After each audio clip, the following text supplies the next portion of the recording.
U കെയിലോട്ട് വരാനിരിക്കുന്ന ആൾക്കാരാണോ നിങ്ങൾ? അപ്പോൾ ഈ വീഡിയോ നിങ്ങൾക്ക് വേണ്ടിയിട്ടുള്ളതാണ് കേട്ടോ. ശരിക്കും പറഞ്ഞാൽ ഞാൻ യു കെയിൽ ഒരു സ്റ്റുഡൻ്റായിട്ട് വന്ന ആളാണ്. ഞാനിപ്പോൾ യു കെയിൽ വന്നിട്ട് 2 ഇയേഴ്സ് ആവുന്നു ശരിക്കും. യെസ്, ഞാനൊരു 1 മന്തിനുള്ളിൽ തന്നെ ഈ പറയുന്ന പാർട്ട് ടൈം ജോബൊക്കെ കണ്ടുപിടിച്ചിട്ടുണ്ടായിരുന്നു. അപ്പോൾ പാർട്ട് ടൈം ജോബ് ഇപ്പോൾ കുറച്ച് ബുദ്ധിമുട്ടാണ് കിട്ടാൻ, അത് ഞാൻ സമ്മതിക്കുന്നു. പക്ഷേ നിങ്ങൾ കുറച്ച് കോൺടാക്ട്സ് ഒക്കെ ഒപ്പിച്ചിട്ടാണ് ഇങ്ങോട്ട് വരുന്നെങ്കിൽ നിങ്ങൾ ഹെൽപ്പ് ചെയ്യാനൊക്കെ ആൾക്കാർ കാണും. പിന്നെ നമ്മൾ ശരിക്കും എഫേർട്ട് ഇടുന്ന പോലെ ഇരിക്കും ഏതൊരു ജോബ് കണ്ടുപിടിക്കാനാണെങ്കിലും. അത് ഏത് കൺട്രിയിൽ പോയി കഴിഞ്ഞാലും അങ്ങനെ തന്നെയാണ്. കാര്യം ഞാനിതുപോലെ ദുബായിൽ പോയി നിന്നിട്ടുണ്ട്. എന്നിട്ട് ജോബ് കണ്ടുപിടിച്ചത് ഞാനൊരു 3-4 മാസം കഴിഞ്ഞിട്ടാണ് എനിക്കൊരു ജോബ് കിട്ടിയത് ദുബായിൽ കേട്ടോ.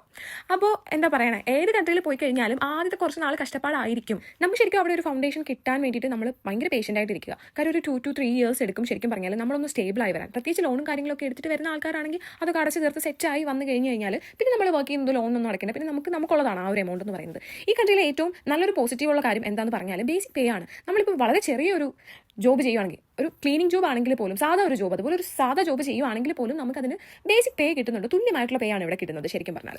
അത് ഇവിടുത്തെ വലിയൊരു പോസിറ്റീവായിട്ടുള്ള കാര്യം തന്നെയാണ്. കാര്യം ഞാൻ ദുബായിൽ വർക്ക് ചെയ്തതിൻ്റെ 4 മടങ്ങ് എനിക്ക് ഇവിടെ കിട്ടുന്നുണ്ട്. ദുബായിൽ ഞാൻ ടീച്ചിങ് ഫീൽഡായിരുന്നു. എനിക്ക് എൻ്റെ 4 മടങ്ങ് സാലറി ഇവിടെ കിട്ടുന്നുണ്ട്.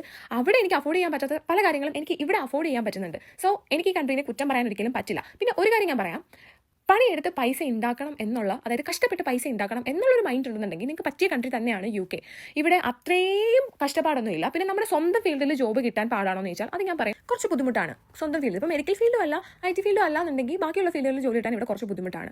പിന്നെ ഈ പറയുന്ന എക്സ്പെൻസ് കാര്യങ്ങൾ ഒന്നും നമുക്ക് അഫോർഡ് ചെയ്യാൻ പറ്റില്ല എന്ന് പറയുന്നത്, നമുക്കിവിടെ ഒരു ബേസിക് പേ ഉണ്ട്, അതിനനുസരിച്ചുള്ള ഒരു എക്സ്പെൻസ് ആണ് നമുക്കിവിടെ ഉള്ളത്. അതായത് നമുക്ക് തരുന്ന സാലറിയുടെ അനുസരിച്ചുള്ള റെന്റും ബില്ലും കാര്യങ്ങളൊക്കെയാണ്. അപ്പോൾ ഏത് കൺട്രി എടുത്ത് നോക്കിക്കഴിഞ്ഞാലും അങ്ങനെ തന്നെയാണ്. കാര്യം ഇപ്പോൾ ദുബായിൽ കിട്ടുന്ന പേ കൂടുതലാണ്, നാട്ടിൽ കിട്ടുന്ന പേ അറിയാലോ. അപ്പോൾ നാട്ടിലെയും ദുബായിലെയും ഒക്കെ റെന്റ് ഒരുപോലെയാണ്. അതുപോലെ യു കെയിലെ കാര്യം യു കെയിൽ കൂടുതൽ സാലറി നമുക്ക് അവർ തരുന്നുണ്ട്. സോ അതിനനുസരിച്ചുള്ള എക്സ്പെൻസ് ആണ് ഇവിടെ ഉള്ളത്. പിന്നെ ഒരു കാര്യം പറയാനാണെങ്കിൽ, ഒരു നെഗറ്റീവ് കാര്യം പറയാനാണെന്നുണ്ടെങ്കിൽ യു കെയിലെ വെതർ അത്ര അടിപൊളിയൊന്നുമല്ല, ഭയങ്കര മൂടിയായിട്ടുള്ള വെതർ ആയിരിക്കും. ചിലപ്പോൾ വെട്ടം വന്നില്ലാന്ന് വരും, വെളിച്ചില്ലാന്ന് വരും. അപ്പോൾ നമ്മൾ ഭയങ്കര മൂടിയാവാനുള്ള ചാൻസസ് ഉണ്ട്. ആ ഒരു നെഗറ്റീവ് ഒഴിച്ചു കഴിഞ്ഞാൽ കഷ്ടപ്പെട്ട് പണിയെടുത്ത് പൈസ ഉണ്ടാക്കണം എന്നുള്ള ഒരാളാണെങ്കിൽ യു കെ ശരിക്കും അടിപൊളിയാണ്. അത്രയുള്ള ബൈ.